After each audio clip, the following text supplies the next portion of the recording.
Well, Chris, another week, another Israeli bombing campaign abroad. That's what it feels like, doesn't it? Of course, each of these conflicts is different. Israeli officials have their narrative as to why their actions, in their view, are justified. But what's clear to see is just how emboldened Israel feels in taking military action in the Middle East.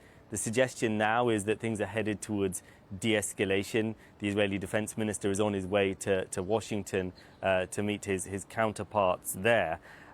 No such end or imminent end to the violence in Gaza looks in sight, though. Gaza remains by far the deadliest place in this region, and a warning that our report from there contains some very distressing images from the start. There are few things in Gaza as dangerous as simply trying to feed your family. Dead and injured Palestinians are rushed to hospital after a stampede at an aid distribution centre. Children are amongst the victims. At least 20 people killed. The Israeli and US-backed Gaza Humanitarian Foundation claimed armed Hamas members provoked unrest. But eyewitnesses said the site's guards sprayed them with pepper gas as they were trapped in a panicked mass of bodies between two sets of metal fences. When we got there, we found that they were closing the gates, but people kept gathering, and when they pushed each other, those who couldn't bear it fell down and were crushed.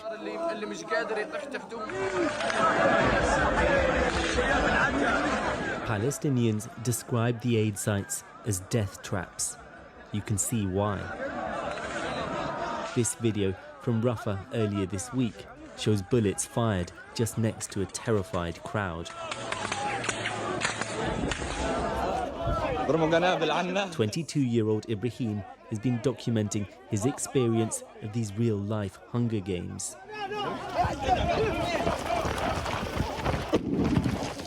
Here, smoke grenades sent him and others fleeing. And this was him last month, amidst a massive, frantic crowd. It's his job to find food for his elderly parents and siblings. Only the strongest have any chance. Before October 7th, I was happy and we always had food.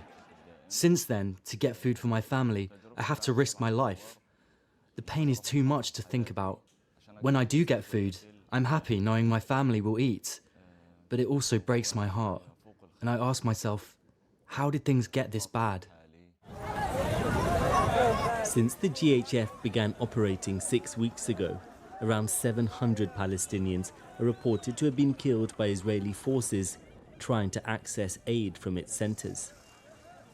The Gaza Humanitarian Foundation runs 4 distribution sites, 3 in southern Gaza, 1 in the centre, all based in or adjacent to Israeli militarised zones.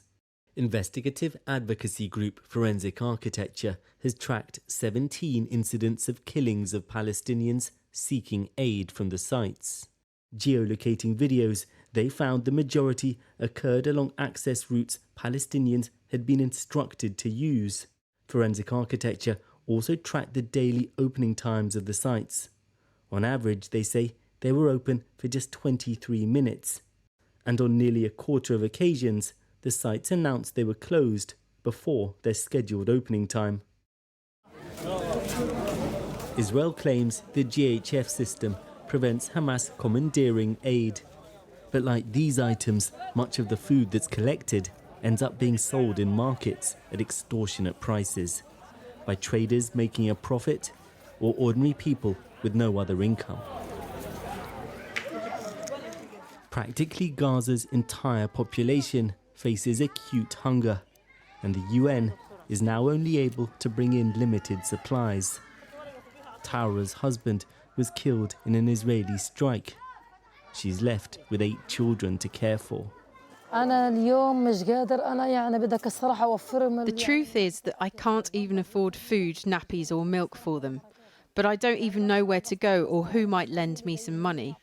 I can feel my tears building up. With no other choice, Taura has attempted to get aid from the GHF, arming herself with a knife for protection from thieves.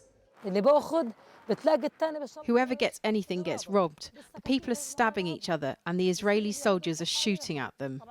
So we get nothing. There are men in front of us. I can't run like a man. I just can't. Every day is a repeat. On the return journey, gunfire again above our heads. We are staring at death. Every bite is soaked in blood. Late at night, at the GHF site in central Gaza, Ibrahim is hoping he'll be able to collect food.